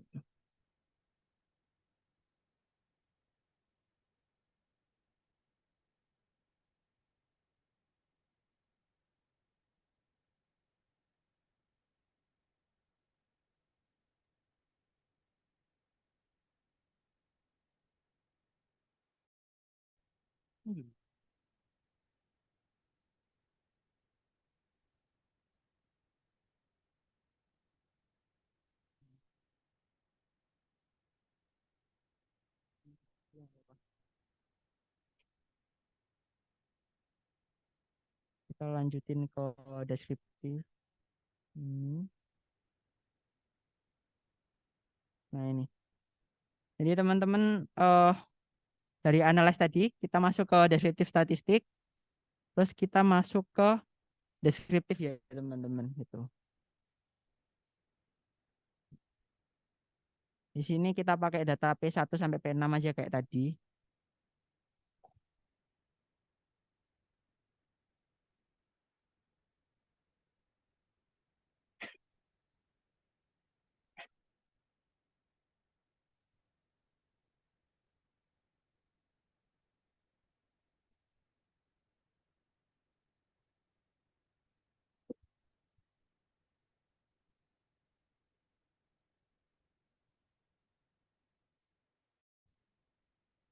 Oke, kita selanjutnya setelah udah dimasukin variabelnya, kita masukin opsi. Di sini kita eh, unchecklist saja yang main, deviasi minimum maksimum, karena tadi kan kita nggak perlu datanya, kita hanya perlu data kurtosis sama skewness ini kan. Jadi kita centang dua itu aja. Terus untuk display ordernya kita pakai variabel list ya. Gitu. Hasilnya harusnya ada. Oke, ini dia hasilnya. Udah keluar. Sampai sini kita belum selesai teman-teman. Jadi dari data sini untuk uji normalitas kita harus cek dulu rasionya pakai Excel. Jadi kita copy datanya.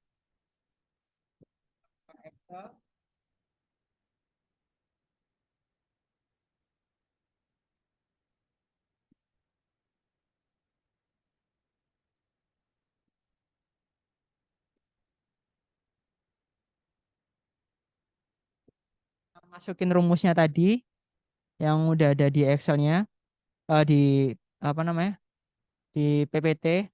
Itu kan nilai skenesnya sendiri dibagi standar errornya gitu kan. Nah, kita masukin ke Excel tadi rumusnya.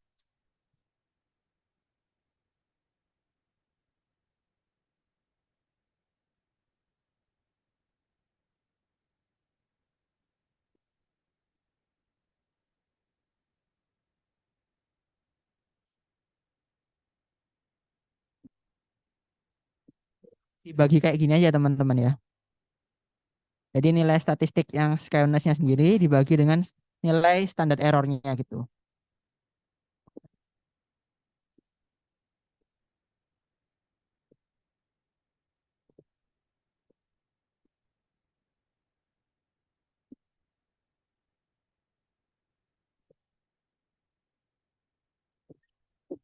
Yang kurtosis juga sama, jadi nilai statistiknya dibagi sama standar errornya gitu. Iya, standar error.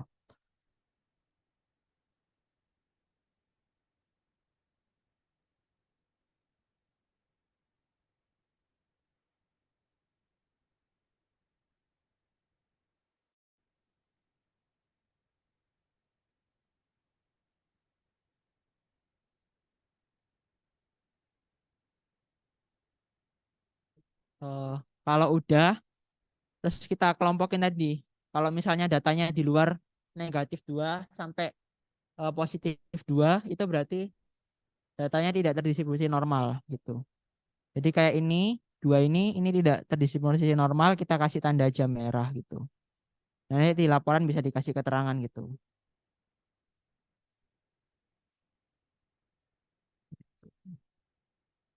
Ya. Hmm? Antara -2 sampai +2. Enggak, ini ada merah-merah ini. Kan nilainya -3, terus -2,6. Padahal di aturannya kan, di aturan mainnya kan, ini datanya antara -2 sampai +2 itu data akan terdistribusi normal kayak gitu. Di sini. Mungkin sampai sini Mas ada pertanyaan lagi nggak? Belum ya? Oke, kita lanjut. Ya, kita masuk ke nomor 5. Kurang 3 lagi berarti ya. Jadi ini ada uji reliabilitas. Apa sih uji reliabilitas itu? Jadi konsep dasarnya kayak gini. Menurut Sugiono tahun 2017 menyatakan bahwa uji reliabilitas merupakan alat untuk mengukur sejauh mana hasil pengukuran menggunakan objek yang sama akan menghasilkan data yang sama juga gitu. Terus uji reliabilitas ini akan merujuk pada derajat stabilitas, konsistensi, prediksi, dan akurasi. Nah, pengukuran yang memiliki reliabilitas yang tinggi adalah pengukuran yang reliable. Jadi, kalau semakin tinggi koefisien alpha Cronbach-nya ini, berarti semakin efisien gitu, teman-teman. Terus, kenapa kita menggunakan rumus Cronbach dibanding alpha Cronbach ini dibandingkan rumus lainnya gitu? Dikarenakan instrumen penelitian yang kita gunakan kan biasanya berupa angket atau kuesioner. Nah, itu merupakan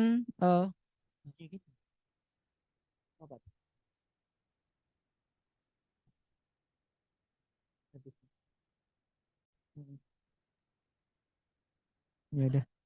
Jadi tadi kan kalau misalnya kita menggunakan rumus Cronbach itu kalau misalnya instrumen kita berupa angket atau kuesioner dan memiliki skala yang bertingkat kayak gitu. Nah, ini kan ada nilai koefisiennya. Dari 0 sampai 00, kita sampai 1 itu dikelompokkan tuh dari kurang reliable sampai sangat reliable gitu.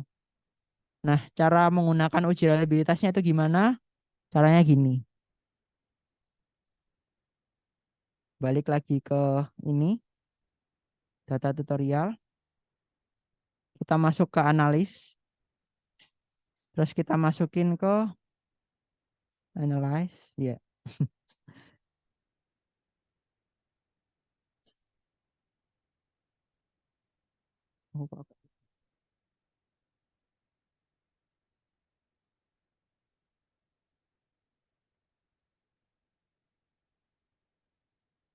Jadi dari analyze tadi kita masuk ke yang scale ini ya.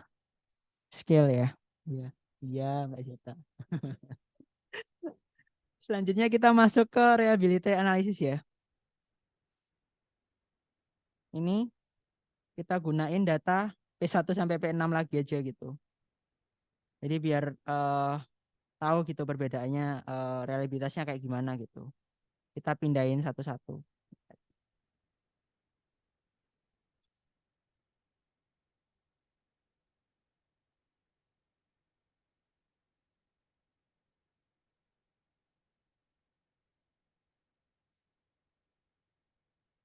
Eh ini nggak perlu dipilih apa-apa teman-teman. Kita langsung lanjut. Ini modelnya udah alpha kan.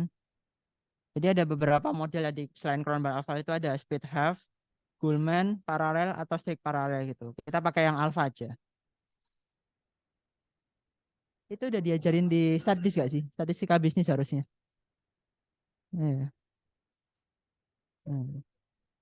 Mungkin bisa dibuka lagi ya buku statistiknya ya.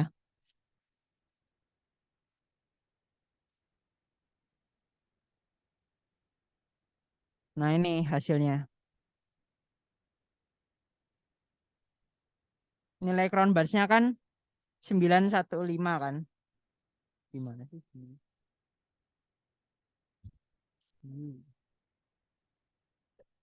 Ya, 0,815 kan. Berarti ini dianggap reliable gitu teman-teman. Soalnya kan dari kelompok data yang tadi, nilai koefisien tadi itu sangat reliable. Soalnya di atas 0,815 kan tadi. Jadi di atas 0,81 gitu. Jadi ini data ini bisa dianggap sangat reliable gitu teman-teman. Untuk ini. Kayak gitu. Terus habis itu kita mungkin sampai sini ada pertanyaan lagi nggak? Belum ya? Pusing, udah pusing ya? Aduh, nggak apa-apa, nggak apa-apa. Iya, kalau yang uji normalitas, uji reliabilitas itu wajib ada biasanya. Kalau penelitianmu kuantitatif, kalau kualitatif nggak perlu.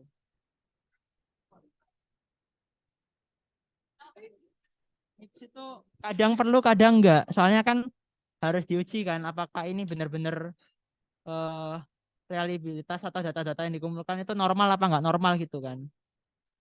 Gitu. Kan kalau nggak normal kan aneh kan, datanya nggak masuk akal gitu. Datanya mengada-ngada, ngumpulin datanya kok, oh ini dibuat-buat gitu, kayak gitu, kelihatan gitu. Atau mungkin kalau nggak reliable, jadi kalau misalnya diteliti, misalnya ini dilanjutin sampai ke SEM regresi, itu nggak bakal bermanfaat soalnya datanya nggak reliable gitu, reliable terus gitu. Makanya harus dilakukan uji ini dulu gitu. Kalau yang awal-awal tadi kayak data apa yang analisis deskriptif biasa kan kayak main itu kan hanya memudahkan teman-teman aja daripada itu. Atau mungkin kalau misalnya dibuat di Excel juga udah pernah belajar kan gitu. Jadi mungkin bisa pakai Excel gitu. Ada regresi linear sama ini t-test juga, uji t-test. Gimana? Oke, mungkin kita lanjut ya ke yang nomor 6. Dikit lagi teman-teman. Mungkin nanti kalau memang ada pertanyaan boleh banget misalnya kontak ke aku gitu. Langsung di PC aja nggak apa-apa gitu. Oke, kita lanjutin untuk yang analisis statistik berikutnya ada uji t-test ya. Kita di sini t-test itu ada beberapa tapi kita bakal gunain yang two-tail gitu teman-teman. Nah, uji independen sampel t-test ini digunakan untuk mengetahui apakah terdapat perbedaan rata-rata antara dua sampel yang tidak berpasangan gitu. Jadi kita ingin tahu nih apakah terdapat perbedaan rata-rata di antara dua sampel yang tidak berpasangan gitu. Biasanya kan sampel sendiri-sendiri gitu loh. Nah, syarat ujinya itu normal dan homogen. Dan untuk dasar pengambilan keputusannya itu aturannya hanya dua. Jika nilai tutelnya itu signifikan tutelnya itu di bawah 0,05, berarti kita anggap bahwasanya ada perbedaan antara rata-rata yang ada perbedaan rata-rata yang signifikan antara kedua sampel tersebut. Tapi kalau misalnya nilai tutelnya lebih dari 0,05 itu bisa dibilang terdapat perbedaan tidak terdapat perbedaan rata-rata yang signifikan gitu. Mungkin kita coba aja ya langsung. Jadi di sini kita bisa pakai tutel.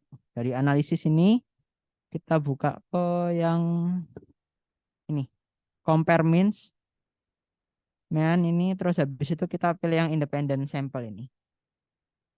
Nah, di sini teman-teman mau ngetes yang apanya gitu kan. Misalnya di sini kita mau ngetes apa nih enaknya? Rata-rata attitude aja ya. Jadi kita ingin tahu nih rata-rata attitude itu gimana gitu. Nah, ini untuk ngetes grouping variabelnya gitu. Jadi kalau grouping variabel itu yang variabel-variabel yang ada kelompoknya gitu. Contohnya kayak jenis kelamin. Itu kan ada dua kan tadi variabelnya. Kita masukin ke grouping variabel ini. Oh enggak bisa. Gimana? Iya, jadi dari analisis terus yang independen. Yang compare man tadi terus habis itu independen. Oke, nah dari sini ini kan masih ada tanda tanya kan di JK-nya ini kan. Nah ini kita isi angka grup satunya tadi yang seperti yang di awal tadi kita belajar tadi yang antara 1 sama 2 gitu kan. Kita tulis aja angka-angka yang mau dibandingkan itu. gitu. Misalnya kalau misalnya teman-teman bikin jenis kelamin ketiga gitu, bisa juga dibandingin gitu. Itu antara 1 sama 3 gimana atau 2 sama 3 gimana gitu. Atau mungkin kita pakai suku gitu juga bisa gitu. Tapi di sini untuk lebih mudah kita pakai jenis kelamin aja. Oke. Terus setelah di define group ini nggak usah diapa-apain, kita langsung tekan oke aja. Dan hasilnya keluar. Nah, kita di sini berfokus di signature, signifikannya, totalnya tadi berapa gitu kan. Gitu. 548 sama 0,525 ya. Teman-teman sama nggak keluarnya? Sama kan? Berarti itu kan datanya berarti apa? Jadi kalau misalnya dari dasar pengambilan keputusan, kalau di atas 0,05 berarti datanya apa? Iya, jadi tidak terdapat perbedaan mean yang signifikan antara kedua sampelnya. Kayak gitu teman-teman bikin totalnya. Bisa dipakai. Tepat sekali. Oke. Gimana?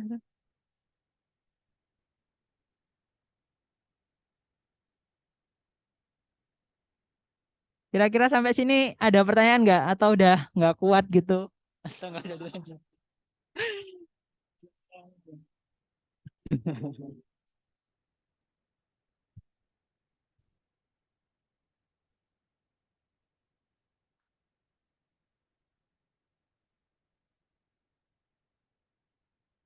Ini kita balik lagi. Itu disesuaikan sama skripsimu sih. Misalnya ini skripsinya Mbak Azalia ya. Dari pas lulusan 2017 itu kan Mbaknya kan meneliti tentang pengaruh beauty vlogger terhadap persepsi dan minat beli konsumen pada produk kosmetik kategori merek mewah. Nah, di sini Mbaknya itu dia itu bagi berdasarkan 6 tahap ini. Yang pertama ada analisis deskriptif dulu, terus eh, kemudian Mbaknya juga ingin melakukan uji asumsi juga gitu. Gitu. Tapi kalau aku rasa yang punya Mbak Azalia ini terlalu lengkap teman-teman. Jadi nggak usah di segini-segini juga gitu. Nah, ini kayak uji reliabilitasnya aja ada 5 kan. Itu cukup satu sebenarnya sudah cukup untuk menunjukkan bahwasanya kalau datanya apa namanya benar tadi, berarti dia reliabilitas untuk dilanjutkan gitu. Jadi langkah pertamanya nanti teman-teman perlu analisis deskriptif dulu data-datanya. Kemudian kedua teman-teman perlu melakukan uji asumsinya. Itu uji asumsi itu cukup uji normalitas sama uji linearitas biasanya gitu kan. Tapi kalau misalnya mau kayak Mbak Azalia ini yang mau ditambahi missing datanya gimana, terus uji outliernya atau uji justice apa ini disidas itu boleh banget. Tapi kadang kalau misalnya makin banyak tuh makin membingungkan gitu sih teman-teman. Jadi fokus di satu aja gitu. Terus selanjutnya kan ada uji validitas tadi yang aku bilang mending rollback alpha aja. Terus selanjutnya teman-teman perlu tahu juga kadang ada analisis varian juga. Nah itu kadang dipakai kadang enggak gitu. Nah baru yang tahapan keempatnya di uji hipotesisnya dulu gitu. Gimana? Jadi ini sebenarnya gambarnya mbaknya agak salah. Urutannya kan ternyata dari uji hipotesis dulu untuk nomor 4-nya gitu. Baru nanti ke analisis variansnya gitu. Jadi ini untuk uji hipotesis kalau misalnya teman-teman sekarang kan di proposal proposal medpennya itu kan riset proposalnya itu kan punya hipotesis nanti bakal diuji satu-satu gitu hubungannya gimana teman-teman. Terakhir nanti bakal ada analisis multi atribut gitu. Nah, analisis multi atribut sendiri tuh bisa pakai ANOVA, bisa pakai regresi gitu-gitu. Kayak gini, one way ANOVA atau one way apa namanya? Two way ANOVA gitu. Kayak gitu. Iya, udah nggak kuat ya. Oke, terakhir deh. Ini analisis yang terakhir ada regresi linear ya, teman-teman. Jadi apa itu regresi linear? Jadi regresi linear itu untuk menguji pengaruh variabel bebas terhadap variabel terikat. Jadi misalnya teman-teman kan biasanya penelitiannya kan dari beberapa variabel bebas terus mempengaruhi variabel terikatnya apa gitu kan. Nah, itu nanti ini biasanya gambaran regresi linear ini X ke Y gitu. Tapi X-nya nggak apa-apa, misalnya ada X1, X2, X3 gitu. Nggak perlu harus hanya X gitu. Gitu. Nah, untuk syarat ujinya di sini ada valid dan reliable. Jadi makanya tadi kan perlu untuk ngetes reliable-nya apa enggak. Terus yang kedua, datanya normal atau linear. Jadi tadi uji normalitas gitu. Makanya di sini perlu uji normalitas sama uji reliabilitasnya kayak gitu. Nah, di sini dasar pengambilan keputusannya, pengambilan keputusan dapat mengacu pada dua hal, yaitu membandingkan nilai signifikansi dengan nilai probabilitasnya. Jadi kalau kita lihat nilai signifikannya 0,05 atau di bawah 0,05, itu terdapat pengaruh gitu antara variabel X sama variabel Y-nya. Tapi kalau misalnya lebih dari 0,05, itu tidak terdapat pengaruh antara variabel bebas terhadap variabel terikatnya gitu. Mungkin kita contohin ya. Kita ambil contohnya dari data tutorial tadi. Kita buka analisis. Terus kita buka yang mana?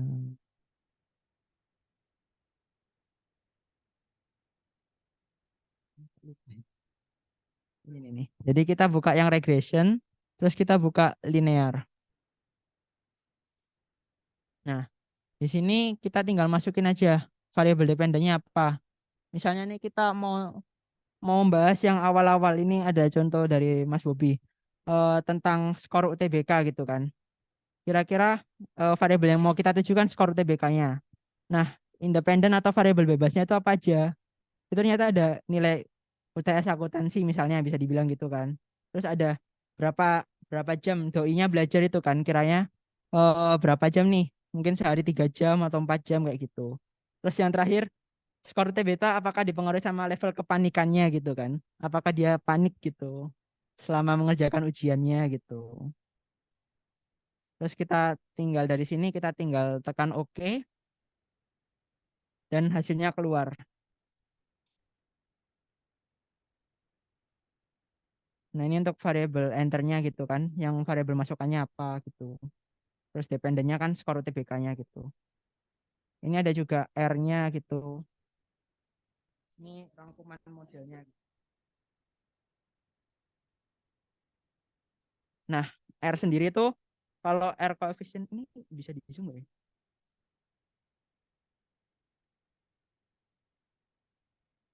Bisa di zoom nggak? Tolong zoomin yang model summary itu tuh. Yang di zoom aja. Atas. Yang atasnya. Ya, ini aja. Jadi ini ada model summary-nya kan, ada R sama chi-square-nya kan. Yang R atau koefisien korelasi sama R pangkat 2 atau R square atau chi-square bisa dibilang gitu kan.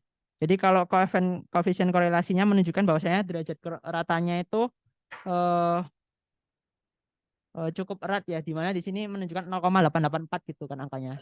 Sedangkan untuk R square-nya sendiri, untuk pengaruhnya sendiri, hubungan pengaruhnya itu cukup besar juga, di mana dia ada di angka 0,781 gitu teman-teman. Jadi bisa dianggap ini merupakan data yang valid gitu. Selanjutnya juga ada data ANOVA. Di sini signature-nya 0,000, berarti sangat valid ya kalau 0,000 gitu. Gitu teman-teman. Terakhir kita fokus di koefisiennya gitu ya. Di sini kita bisa lihat kalau misalnya enggak lagi sampai koefisien itu penuh. Udah. Nah, dari koefisien ini menurut teman-teman kira-kira kan tadi kita bisa lihat dari standar atau ini kan signifikannya. Yang paling berpengaruh itu yang mana? Jam belajar.